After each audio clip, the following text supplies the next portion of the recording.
Barzy,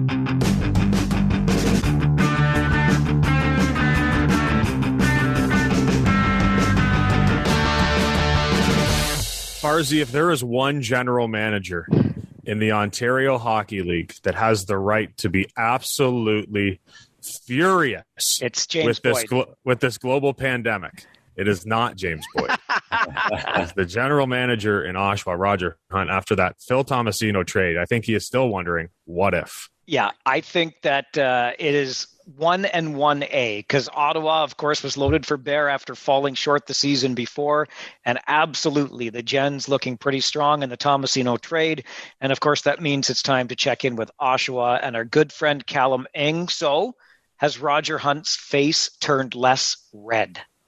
Well, it's funny. We caught up a couple of weeks ago and we talked about just kind of what the team was looking at trying to do, the next season that's coming up and all that. But certainly it's not lost on the Generals and their organization, like what they were trying to do going into what ended up being a completely eliminated season and then another one that did not happen. So it's been an interesting time for that group, but they're trying to pick up the pieces right now and see what they can do come this fall. You mentioned that conversation. What did Roger say? Oh, Roger is like the most easygoing, kindest guy. Like, he's just, they just roll, right? And he certainly wasn't, I think he's well beyond it. I mean, how could you not be, right? You've been able to sit and refresh and talk to the league and try to figure things out over an entire year. And then the biggest thing for him, I think, was closure. Was finally, and I talked to him kind of just after they decided to cancel the season. So this was some time ago, but it was just, all right, well, we're done. We're not playing. We're not doing anything. And now we just move on. We know what the next step is. I think the hardest thing for any group, of course, throughout this whole time, especially teams that are hoping to play hockey, maybe teams felt like they were going to be competitive, was what's the next step? When are we going to take it? And once the league did, then I think it was easier for the management to move on. Take us back, Callum, to the spring of 2020. Obviously, it was Ottawa's conference and arguably Ottawa's league, but the Tomasino deal notwithstanding, the Gens were in the conversation at the very least. And I think there had to be a sense of, we're going to get Tomasino now, we're going to get some playoff time with him this year. And then, of course, last year, the season that was supposed to be Oshawa's year and maybe even a Memorial Cup host. But that spring, when everything came to a screeching halt, what was the mood? What was the sentiment?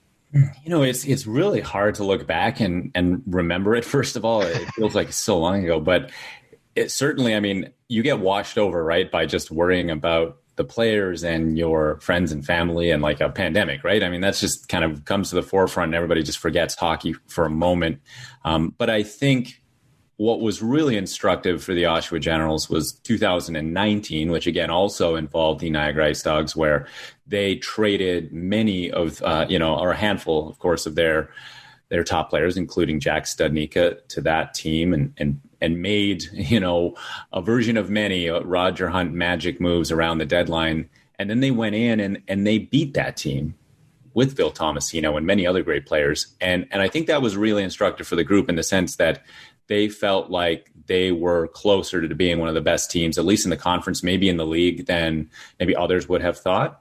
And they managed to do something special. So, fast forward almost 12 months later, making one or two decisions, and a big one with adding Phil Tomasino to try and get over that hump. Because after they beat Niagara in 2019, they got beat up pretty badly by Ottawa, and it's a standard OHL thing where there's a team that's just way too good and you can't compete. But maybe they realized in 2019, that they were closer. And so 2020 is maybe a bit of a better shot, they were thinking, and then the whole world stops. Todd Miller taking over behind the bench from Greg Walters. What went into that decision, are you hearing?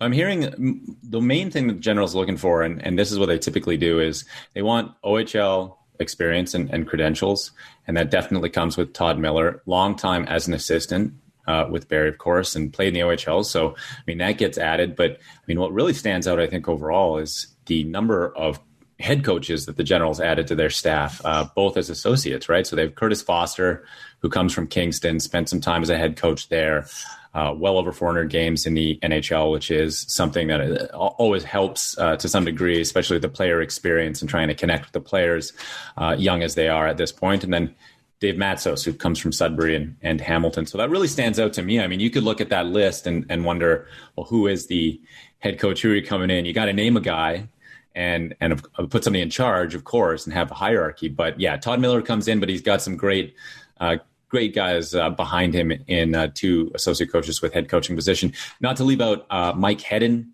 who we're less familiar with, from the OHL point of view, but had a long pro playing career. He's going to start his coaching career with the Generals. So they got a full bench now. And I think the main thing is get some experience in there and really get some stability, because you've got a group of players who haven't really played or have not played in the OHL in over a year and a half and have been through a lot, whether they traveled to Europe to play or whether they just, spent time at home, tried to get stronger, tried to get on the ice when they could. You need some stability, and you need some guys who will provide that. Having just come off the recent NHL draft, which actually I think ended 5 minutes before we started recording this podcast, longest draft in history. Holy cow. They're always long.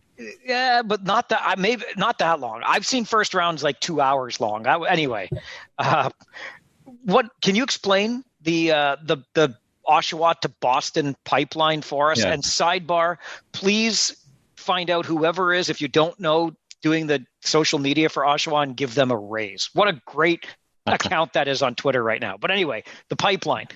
Yeah.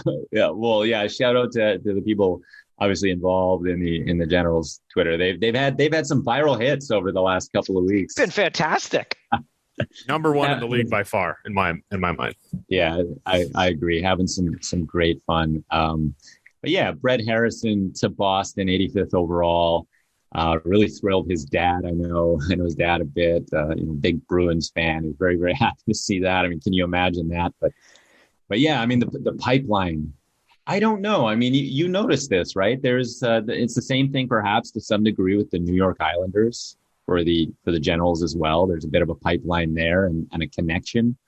I can imagine, my sense is that, you've been around scouts, right? They're in the buildings at certain times, and the people in the hockey operations departments, they just get to know the group and how things run. I will say this, and I know every team says it about their group, and the Generals would tell you this as well, but I mean, there is a great deal of preparation and a high level of player performance that goes in. You've been down to that ice level in Oshawa. You've seen the shooting pad and the weight room and the little track for the players to warm up, and a director of performance. The Generals just added a new one as an aside, and Daniel Noble. So perhaps that goes into it. I mean, there's got to be some degree of connection between the two places. There's a legendary connection, obviously, for the Boston Bruins to Oshawa, but I mean, I think it is just the relationship that develops, and then, it just starts to flow from there as they see performance in the players that they draft.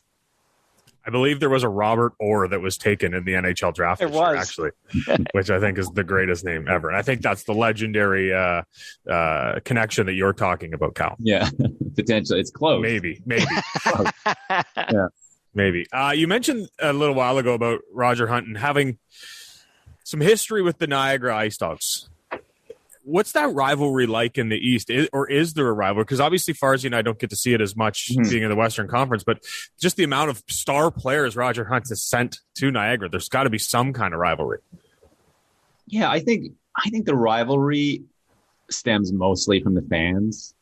I mean, to be honest, I think, so that's part one. I think if you go into that building as an opposing fan, and you hear the noise and the things that they do, the on-ice crew, or I should say the events crew, they do things on the scoreboard, they pound music, they do things to throw the other team off the game. And so if you're an Oshawa Generals fan playing Niagara in that building, you're like, this is really annoying.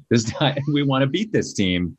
I know fans, you could just see it. They're cheering harder for the Generals when they're in that building. And so I think the rivalry is more fan generated. I mean, honestly, knowing Roger for 5-6 years and seeing him work, I think he's team agnostic to some degree. Maybe you could put a little asterisk next to the Petes, maybe, but he seems agnostic. There's no hey, you've done a lot of trades with this team. What's going on there? What's your relationship with the GM there, et cetera? It's we don't care. Like we just want to make our team better, and we'll do it with anybody. And if that ends up being a number of different teams based on, our trajectory together, then like we'll do it. So I think that's the main thing that comes to me. And it's why he's had success with making a bunch of deals around the trade deadline, picks flying around and doing some things that people don't expect it.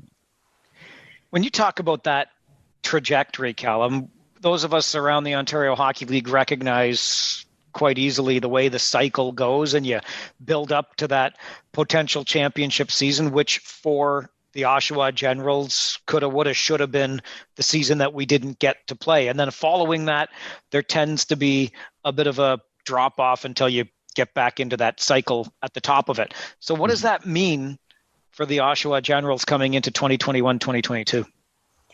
Yeah, that's a really good question. I think that, you've seen the development of even a player like Brett Harrison to get himself drafted. Ty Tullio just got named to the World Junior Summer Showcase or a period ago, right? That's starting in a couple days. So he's developed. He played in Slovakia in the offseason. He got a little AHL time in the offseason. So, I mean, it's anyone's guess, to be honest, on what happens. Certainly there's a little bit of a top end level of talent that the Generals may have lost, whether it's to overagers or players that won't come back. That being said, though, I think there really was a core that was stepping up. I mean, even Brett Harrison, we were talking a lot about him, like he really looked like a top line player at the end of, the abbreviated season or the season that halted.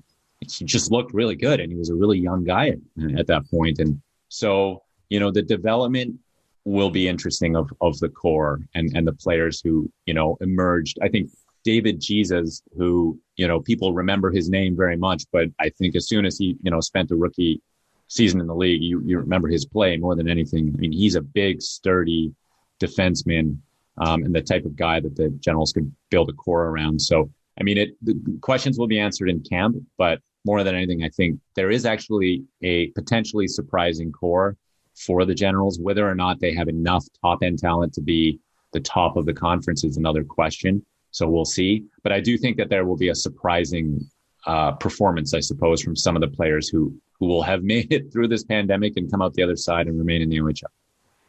You mentioned maybe an exception for the Petes when it comes to Roger Hunt. What's it like being a Generals play-by-play guy going into that arena in Peterborough? You know what? It's funny, because you have to walk the concourse and you have to go to your booth there. And they do put you on the far end of the rink. So they certainly aren't necessarily, they didn't really think too much of us when they decided to put the box there, but you're pretty much in the zone, right? Just inside the blue line. No, it's funny. I don't know how many, when you go into that building, I don't know how many fans recognize that you're the play-by-play person for the Oshawa Generals. No one's ever said anything or pointed it out. I will say that, as you're in that building, that you basically do your call over top of the fans. You're just beside that back row of seats on the near side. And you have to, sometimes people kind of look at you and they're like, I didn't know that this seat was going to be here, and I'm going to have to listen to this guy the entire time. It's really annoying. He's spitting and shouting and doing this broadcast across. But no one's ever really said anything. I think it's more directed at the ice. I think they're more concerned with the players and what's happening on the ice. So it's been pretty smooth so far. The atmosphere must be something else, though. It's got to be different than a normal game. Yes, for sure. And, it has varied over the years, depending on the competitiveness. But, I mean, the teams were tracking very, very similar for a long time. So, yeah, it gets loud. It gets very, very involved. The building, the way it is, the sound reverberates in a very interesting way. It's an old building. So, yeah, it certainly does turn up, and especially in the playoffs when they've met. I mean, it certainly does become a bit raucous in there, and the rivalry is very much alive when the Generals are in town. You talk about that broadcast location, Callum, and how you're basically right on top of the fans. We were just recently chatting with Matt Suckrum up in North Bay. He referenced a game in Barrie where there is nothing between your broadcast location and the last row of seats. There was a time in Peterborough that even that little bit of glass at the front of the booth looking out was not there. Like you could reach out and touch someone quite literally, and the back and forth was that much more possible back then. Yeah, it's funny. Like the fans, they can obviously hear you, and then like and just for the people listening, I mean, the broadcast booth is directly behind a row of maybe 10, 12 rows of seats, and then there's just the broadcast booth, and obviously opens up, and it's about 10 feet inside the blue line. And there's a set of stairs that run up kind of beside it, but it's a pretty enclosed space. But like someone can just kind of come up to the edge of the broadcast booth and lean in, and often there's an usher or two will just lean in and chat with you a little bit, or if you see someone that they'll come up the stairs and chat with you a bit. So you're very much part of it, and it's kind of fun, to be honest, because you feel like you're just in amongst the crowd. Doing this game and just one of the people watching, even though what you were doing is getting broadcast. But yeah, it's an interesting building to be in, and it's been the site of just some crazy stuff. And when those two teams go at each other, I mean, they really do. There's a lot more that you're talking about beyond the whistles than perhaps during the game. Callum, you talked about that they might have a surprising core, and just depending on whether they have the top end talent to maybe get them over the hump. But what's the situation like in goal in Oshawa? Obviously, we know that goaltending rules the roost of this league. Yeah, I mean, as far as I know, you had 32 games from Zachary Papatsakis last season. I keep saying that. 2019, 2020. It's like 10 years ago. Weird. Yeah, and I mean, you can surmise. So the thing with goaltending is interesting, right? Is like, do you bring in someone who is a little older, more girls have done in the past, or do you kind of lean on who you have in your system, whether it's Zachary Papatsakis? The Generals drafted him in 2017. So you've got him, and the funny thing is that if you kind of go on a team's website, you're kind of like, who are they putting their branding behind, and who are we branding as the goaltender? And the Generals don't always do that with a goaltender. They don't always put that kind of branding and support, but you'll notice that they have done that. And I know in kind of following the story of Zach, who had some shaky starts for sure when he was in his first season in the league. I think he is a big, sturdy guy who they would look at. There is no one, though, frankly, who necessarily has the pedigree or the caliber right now within the group, like a Kyle Kaiser, who you would imagine that guy's the starter for sure. So we'll have to wait and see for camp, and if there's anything else in the works for Roger Hunt and the group to bring somebody out, maybe an older goaltender, maybe somebody else who stuck around and developed, who's played elsewhere in the OHL. I think there just needs to be maybe a little more experience there at first, especially game experience in that position, but we'll see. That's the challenge. Sorry, Freddy, that's the challenging part right now. The way I look at it, because Papatsakis is an 01, so that makes this is his overage year. Yeah. Right. But his rookie season was an 18-year-old. So you didn't really get to see him as a 19-year-old. Now you're like, well, do we keep a guy like this? Is every team in the league is going through the same thing. But just with only getting to see, a guy like Papatsakis for 1 year and then missing out completely on his 19-year-old season, and now you got to pick overagers. It's not a position that I'd want to be in. That's for sure. Yeah. And that's why I'm like tentative on the answer there, frankly, is because, I mean, there's just so many things that we don't know about how teams are going to be thinking about what they're doing with their roster, right? And it's just so, and it's just the overall kind of observation about all of these young men is, I mean, they've all lost a season and a half. It might as well be 5 years in development time. So who knows where they're going to be at and who is going to be available to fill the spots. But you definitely feel for them most of all, because especially in that position, you just need reps. You just need to go out there and see the puck and see the speed and make the decisions and learn. And that's been taken away from a guy like Zach. And so we'll see where he's ended up. When you talk about that core, that pieces of it that may surprise, when we checked in with Kingston not too long ago, the thinking there is that they might have one of the most dynamic offensive top lines in the league, right, led by Shane Wright and Zayd Wisdom. And just as an Eastern Conference broadcaster, Callum, we're a little bit jealous that you actually get to see Shane Wright this year, because there's a great tragedy of the schedule that's conference based. It's that fans in the West will not get that viewing of who might be, who probably will be the first overall pick in next year's NHL draft. Mm-hmm. Yeah, it's crazy to think about Shane Wright, because when, we saw him for the first time, he pretty much looked like the best player in the league that you would see on many nights. And you're just so surprised at how young he is and what he's doing. It's definitely a fortunate position to be able to see him develop. People are talking about him. It's interesting because he was just so young when he came into the league, and, it feels like he's been playing forever, but he hasn't, right? And I really hope that for a lot of these guys, a bit to what we were talking about before, that, they were able to do a lot and get better at the same rate that they would have if they had a full season this year, and see where they end up. I mean, it kind of goes for everybody, right? Whether it's, young people in school who missed a lot of school from 8, 9, 10 years old, like there's a gap in everybody's development, whether it's hockey, which is, as we've discovered, not everything in the world. There's a gap in people's development, whether it's school or learning or, in this case, playing hockey. So it'll be interesting to see who was resourceful enough to come through this and improve, maybe not at the same rate that you would have if you'd played all those games, but to a similar degree. Yeah, 39 goals in your rookie season is a strong start, I guess. Callum, this is obviously a podcast we call OHL Stories. You've gotten to cover quite a few big games and quite a few playoff runs in Oshawa. I think it's been a decade since they missed the playoffs. What do you got a couple good stories from your time in covering the Gens? I mean, the funniest personal one is like starting this gig in 2014, late 2014, and then the Generals going to the Memorial Cup. That's great. Shut up. Can we stop? That's it. This is over. That's a Shane Wright start right there. That's 20, a Shane Wright start. I've been 20 years. 20. Come on. And like everyone else in the league being like, who is this guy? And well, I mean, like, good luck and have fun, but like, how is that even possible?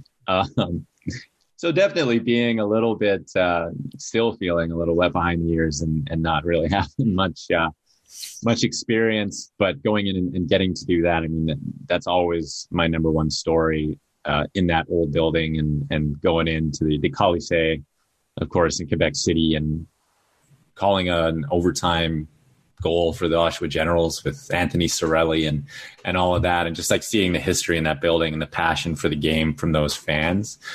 So that's a good one. I think, we're talking about 2019. I think that team and watching that team coalesce and take on a team that I think the players really wanted to beat and did not like in Niagara, and really feeling the energy from that group. That was a really interesting experience, I think, as a broadcaster. That was probably the first time where I'd had more of a relationship with the players who had come in, right? And grown up with the team, so to speak. You get the joy of seeing some young men come in as 15 or 16-year-olds and grow into young men or men as they go through the league. And so that was the first time where I'd had the opportunity to know those guys on a more personal level and see their experiences and really what they had gone through as a group. So that was unreal. I remember coming, going down to ice level after a few games to do my interviews and all that. And it's like, there's no chance this is happening. Like, these guys are too excited about this, and I can't get an interview in or whatever. But I mean, I think overall it's just, it's a great group. They really take care of the people who work within the organization. And, I mean, the fans in Oshawa is another thing. When they get busy and they when that building goes off, it's really a joy to be there, and just part of why we all do this, right? And why we go and why we put in the time and make a lot of sacrifices to do it is for experiences like Niagara or going to Quebec City and being in those buildings. Real quick, do you remember your call from the Cirelli goal? I do. Oh yeah, really, really well. I took a big risk. So if you remember the play, I remember it like it was yesterday. It was Tobias Lindberg, big Swedish forward, drove into the zone, and he took a few players with him, and then he dropped it to Chris Carlisle, who's a little known defenseman. I think he's like a good, sturdy defenseman, and he was up on the blue line, and and he saw something. Carlisle never, ever stepped up, ever. And he glided 10 feet into the zone, and I wasn't in a chair, I was standing, but I kind of went up on my tippy toes because I was like, oh, Chris sees something in front of that net. And what it was traffic with Tobias Lindberg and Anthony Cirelli, and he just sent it toward the net. And I didn't necessarily see who took a whack at it, which is risky as a play-by-play guy, right? It's a big moment. It's a potential overtime goal. I know the goal's gone in, but Tobias Lindberg and Anthony Cirelli are both in front of the net, and they both whacked at it. If you watch the replay, one of them hit it and one of them missed it, and it was Anthony Cirelli who banged it in. And I announced Anthony Cirelli as the game-winning goal, and did the whole overtime thing. And frankly, it probably was my best call because it's my first season, and I'm sure I've learned a lot, and perhaps it would be better now, but. Mainly, I took a risk, and I was like, I think that's Tony. I think it was him. And you just, you're in the moment. You just go with it. And it's like, well, if I've blown the biggest call in my life, then, so luckily I didn't, and it happened, and it was great. But I'm standing next to Mike Luck, who's a longtime TV voice for the Generals. And wow, what an opportunity to do that with him and watch that. But yeah, you just got to go with it. You guys know you got to go with it. And if you feel like you saw it and you had a sense for it, and you make the call, and there it is. Well, if it's one thing I know for sure after this conversation, it's that when I grow up, I want to be just like Callum Ing. Come on, in Le Colisée, calling a Memorial Cup overtime winning goal for the team that he broadcasts for. One of these days, Chris, we might just get there like Callum has. Listen, I'll take a trip up to the Soo right now as opposed to Memorial Cup. I just want the games to get going here. I don't care. I say that from my back deck with the sun shining, but you get my point.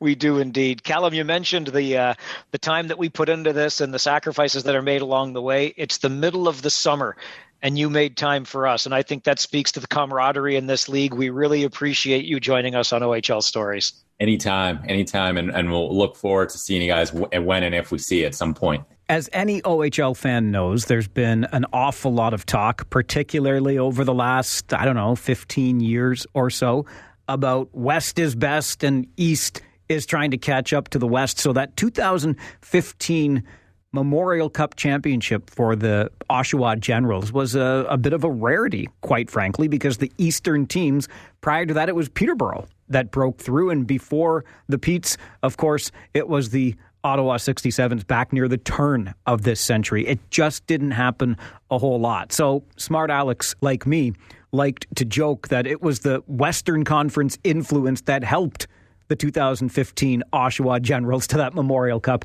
And among the acquisitions, Matt Mistely from the Plymouth Whalers, Brent Peterson, a former member of the Kitchener Rangers, joined that Generals team, and a couple of guys who played key roles came from the London Knights in Michael McCarron and Dakota Mermis. So it is that loose connection that we use with the Oshawa Generals look ahead to the next season to go to the London Knights. And along with that, one of the longtime voices associated with the Knights, he has been covering the Ontario Hockey League now for many a decade. And I'll never forget sitting in a media room in London between Pete James and the late, great Don Cameron. And I thought to myself, I have got 100 years of OHL experience beside me in this media room right now. And I just sat there and listened out of both ears as those gentlemen talked about the game and many of the greats that have played in it. So, because Dakota Mermis and Michael McCarron had played for the London Knights before winning a championship with the Oshawa Generals, we go back to London and the legendary Pete James in this week's episode of OHL Stories. You just used the word dinosaur, Pete, but that's not right. They call you the Dean of the Ontario Hockey League. Come on, that's a worthy title, isn't it? Well, they both start with D. I prefer dinosaur because, we're recording this on a phone. Yeah, you betcha. I don't own one and never have, never will. My telephone's plugged into the wall at home. Call me what you want. I don't care. Back here for a Knights hockey game, right. And they're one of their arch rivals anyway, the Kitchener Rangers in town. Yeah. Looking at this rivalry over your storied career, how would you describe it? Very intense, very good. Some of the rivalries London's been in, like Windsor, you've had one team high, one team low, but London and Kitchener are usually on the same level. They're usually pretty good. Some years they're exceptionally good. But mostly it's a good game because the teams are pretty equal in talent. Now, tonight, they're missing some guys because of that ridiculous rule about the top prospects game. That's idiotic. When you got a kid from Kitchener that's, a 30-minute drive away from Guelph, and two from London that's an hour and 15 away from Guelph, have to be there 48 hours before the game? Ridiculous. Stupid. It's going to take away from the guy who buys the ticket to see tonight's game. That's who I'm concerned about.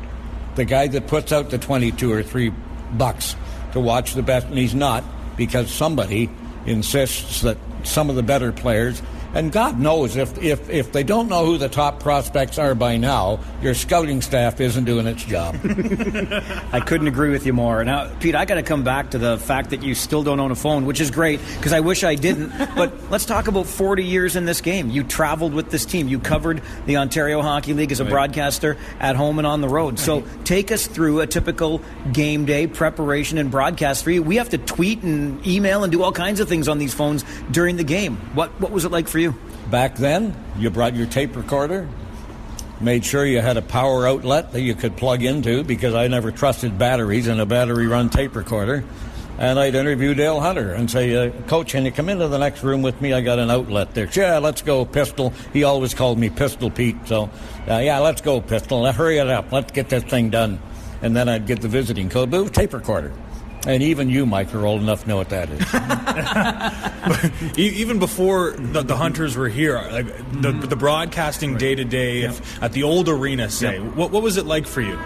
Same thing. You'd show up with a tape recorder, and I'd talk to maybe Paul McIntosh, who was a coach and general manager, or God love him, a favorite of mine, Turk Broda, when he coached the London National. They had more laughs with Turk. But you just went about your daily duties, doing what you do with different equipment. Let's put it that way. Yep.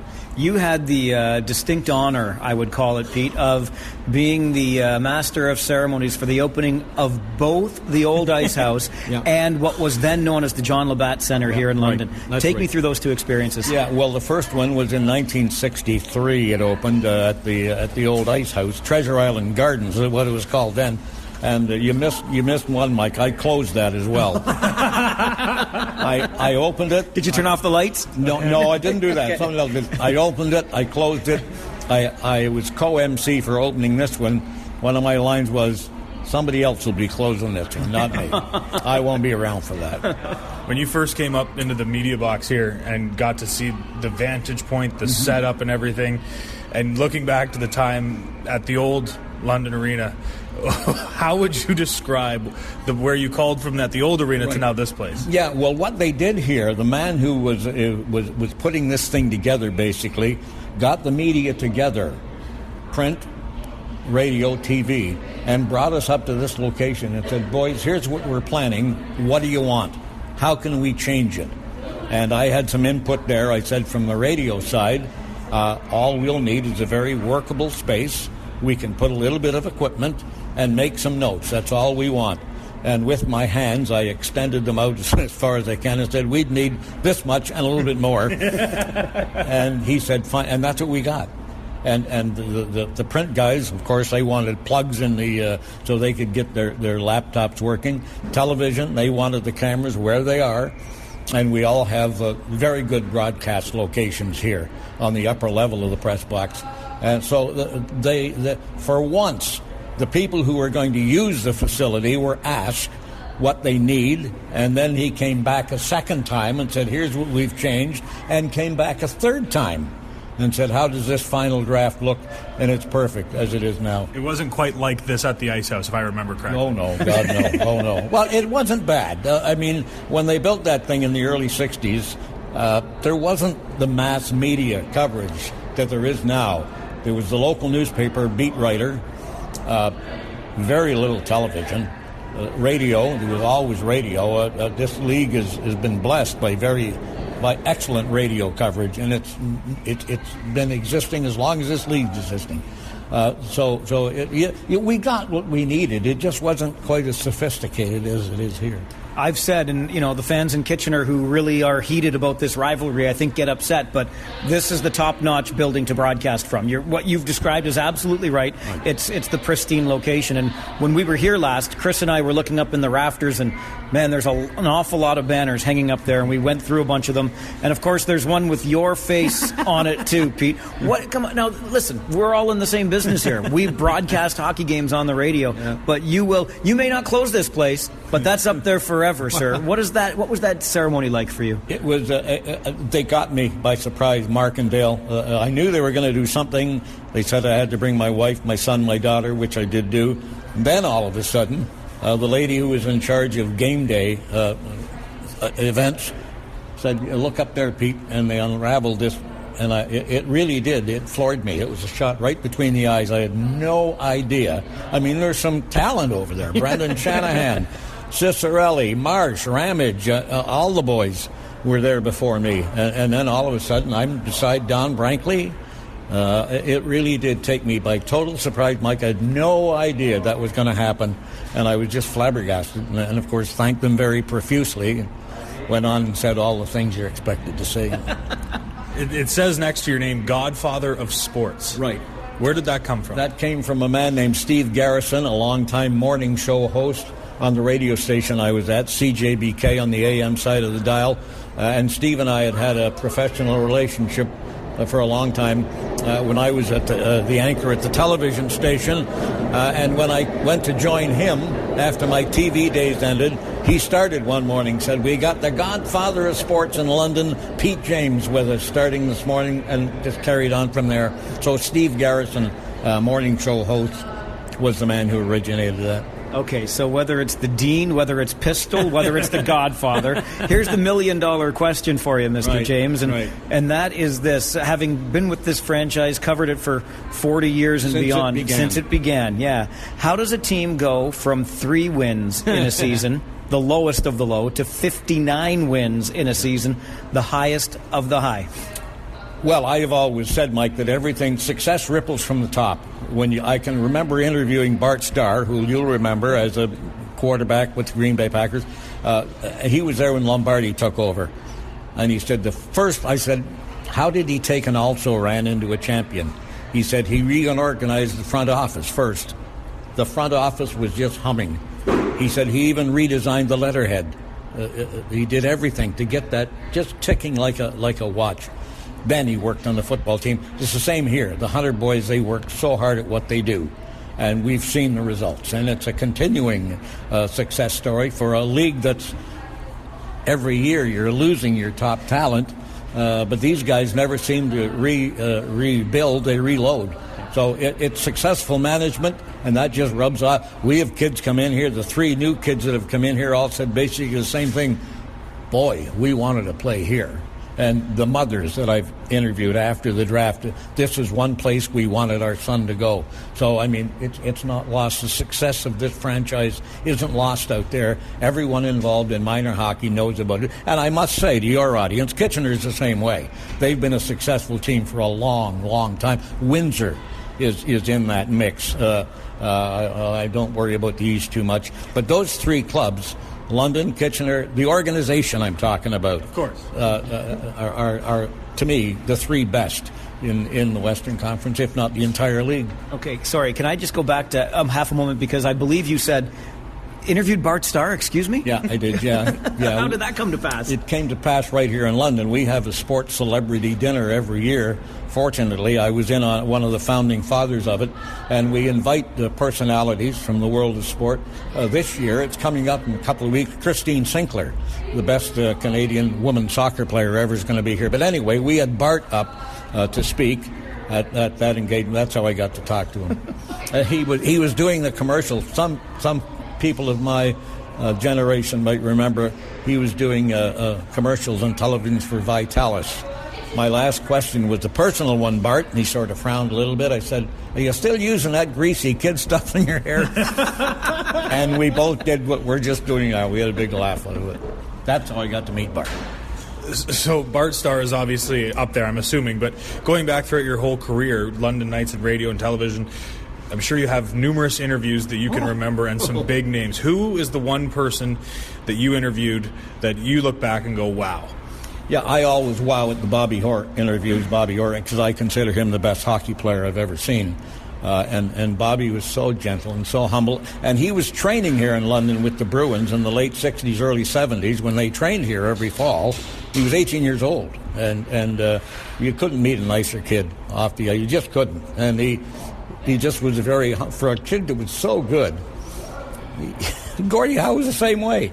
I mean, the bigger they are, the more humility comes with it. Bobby, Gordie, guys like Bart Starr, very, very nice man. Some of the heavyweight boxers I've done, like George Chuvalo, Joe Frazier, some of the other ones that the only guy I didn't meet I wanted to in my career was Muhammad Ali. I did. George Foreman was a real nice man, George. He had fists on him, my God Almighty, they'd spread across the street, you know. But anyway, that's the kind of Bobby Orr, certainly up the top. Real quick, you mentioned Chuvalo and Ali. I know you're a boxing guy. Yeah. Did Chuvalo win that fight against Ali right time at the hospital? I was at ringside with a reporter from Sudbury, and Muhammad was just peppering him with punches. We said to each other, let's count them the next round. 75 punches Ali threw. Now, mind you, George blocked a lot of them, but George was so tough. He had so much stamina. He just kept wading in. No, he didn't win the fight. Ali won the fight. You know, Pete, listening to these stories, I mean, a lifetime in sports, but in its heyday, right? When a sports director and a sports anchor, broadcaster, you did so much. You're talking Bart Starr, you're talking these boxing one matches. More for you. Of course. Jesse Owens. Oh, my goodness. Who won the 2 gold medals at the 36 Olympics. He ran against Hitler's picked man, the pure Aryan that was going to show everybody else how strong we were. Jesse beat him. And he didn't get to meet Hitler, but he gave me a great quote. I said, do you look back on those days? He said, I'm having a lot of fun here in London today. I don't know what Hitler's doing, wherever he is. I hope he's having as much fun as I am. And again, a very humble man for a man that was so good. And I said, did you get to meet your opponent? He said, yeah, he was a nice guy. He said, we were 2 runners. He congratulated me, and unfortunately the opponent was killed in World War II. How did it all come to pass, Pete? A kid that grows up and starts in radio, Hamilton, and then it was, I thought there was some professional training in New York City, St. Catharines, St. Thomas, here we are. Yes, and exactly the same route that our old buddy Donnie Cameron took. Don went from, I believe, Prince Edward Island to St. Catharines to Kitchener. I went Hamilton, St. Catharines to London, and I fell in love with this town. I've had opportunities to move, as no doubt Don has, as no doubt you will get, but I didn't want to leave. I didn't want to leave what I had, so I stayed. And it was a great place to raise a family, like it is in Kitch and a lot of other places. What is it that kept you not only in London, but in the OHL? You mentioned offers to leave and whatnot, but what is it about this league, and I guess the city as well, that kept you here? Well, the city, I just said I love it here. I just do a great place to raise a family. The league, I like seeing kids come in here as 16-year-olds and leave as men. And there's a raft full of them, guys like that. I love to see Brad Marsh, whom I met as a 15-year-old, Rob Ramage, to go on and get the Corey Perry, have the careers that they've had at the top of their game. That's the kick I get out of junior hockey, is seeing the kids progress to the point that they're at right now. A lot of people ask us still to this day, what's it like on the road? And I try to downplay the glamour of it because there's not a whole heck of a lot. But it wasn't that long ago. 7-8 years you finished traveling with this team, but you're still here. Every time we come to London, we see Pete James. Yeah. Do you miss the road? No, not at all. Bill Long, who coached it for a long time, he used to call the bus the Iron Long, and I always sort of laughed at that when I was a little younger. But when I got a little older, I didn't, because when you climb on a bus, and you guys do it, and you climb on a bus in Sault Ste. Marie at 10:30 at night, and you pull into Kitch at 6 o'clock in the morning, there's nothing glamorous about that. And teenage sense of humor doesn't really get me anymore. I mean, the kids laugh at things that don't strike me as funny. But they're kids. They're 16 and 17, 18 years old. But no, I don't miss the bus at all. Not at all. What is it that keeps you coming back to games each and every night? I love it. I just love the game. I love junior hockey, as I've said. I love to see the kids come in here as children and leave as adults.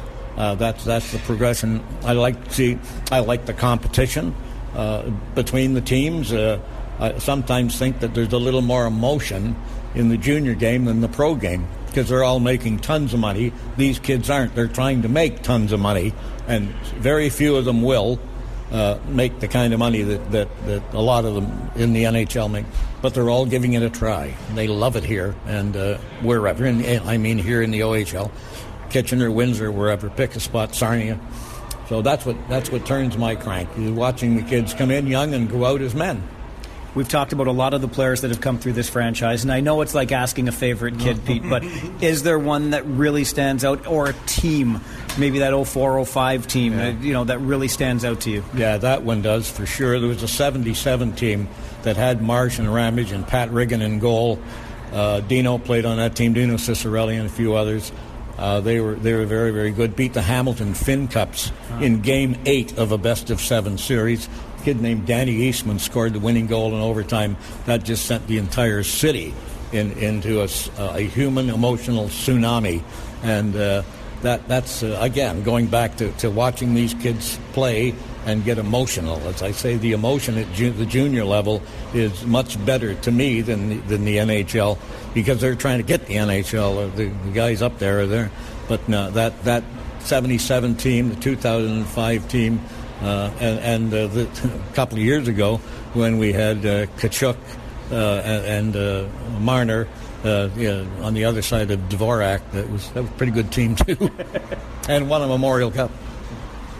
We kind of alluded to it, but if you were forced, and I'm just going to re-ask it, kind of, if there was a player that, if someone were to ask you who was the best player you ever saw play for the London Knights, and it's hard to compare generations to generations and whatnot, but is there one that every night that you just looked at and you were like, holy jumping? I can't. A few years ago, when they celebrated their 50th anniversary, those of us who work at the Rogers Outlet here in London put together the all-time Knights team. 3 goalies, 6 defensemen. Dennis Weidman was on it, by the way, and 12 forwards. That's the best I can do. A kid like Dennis Maruk comes to mind, because he was a small man in a huge man's game. Never bothered him. Never. He went out, scored goals, did things. Pat Kane. I remember interviewing Pat Kane the spring he was drafted. I said, "Are you coming to training camp in the fall?" He said, "I don't know if I'm big enough to play in the OHL." That was the summer they changed the rules and made this a skill game rather than a size grunt and groan game. And Patty came in and got 60 goals and was in the NHL the next year. So I love that when they made it a skill game, because that's what it is. But I can't pick out one guy, sorry. No, it's allowed. So do you like the way the game has evolved to what we're seeing today compared to those rough and tumble games, teams in the 60s and 70s? Yes, I do, because I can remember coaches asking scouts when they're going to take player, can he fight? That was the question, can he fight? And I said to myself, what the hell's that got to do with putting a puck in the net? And I talked to another scout. He said, no, what I look at is, can he win face-offs? Can he set up goals? Can he score goals? Can he kill penalties? How is he in the power play? But there was a time when, and Bill Long used to say, you could see the draft go from 6'2" down to 5'8". Everyone took the big guys first, and some of them were good. But size meant more than skill. Now it's the other way around, and I love it. Going back quickly just to Pete James, the person, before you got into broadcasting, growing up, were you the type of person that sat at home and would watch hockey or listen to hockey on the radio and call the games yourself? Yes, I was, as a matter of fact. And I said to my parents, the first thing they asked me post-Santa Claus was, what do you want for Christmas? And I said, a radio. And they gave it to me. And I sat and listened to that thing hour after hour in my bedroom, and said one day, I'm going to be like that guy from New York. I was listening to a man from New York, and I'm in Hamilton. I said, Mom, that's going to be me someday. And of course there was the usual parental chuckle. No one was prouder than my mom when I made my first broadcast in St. Catharines, by the way. almost right down the road. Was that Foster Hewitt? Is that who you're listening to, or who? Anybody? Anyone? Yeah. Yeah, Was there a play-by-play guy that you really liked growing up? Foster, obviously, growing up, because that's who we listened to, the Leafs on Saturday night. And then it transferred to television, and we watched Foster and the crew. But I always, from my infant years, my childhood years, I wanted to do what you and I and what we're all doing right now, be on the media. Well, we've got a game to watch here tonight. Can't thank you enough for your time on this, Pete. It's been a lot of fun. Well, the fun's all mine, and thank you so much for asking me. I'm flattered.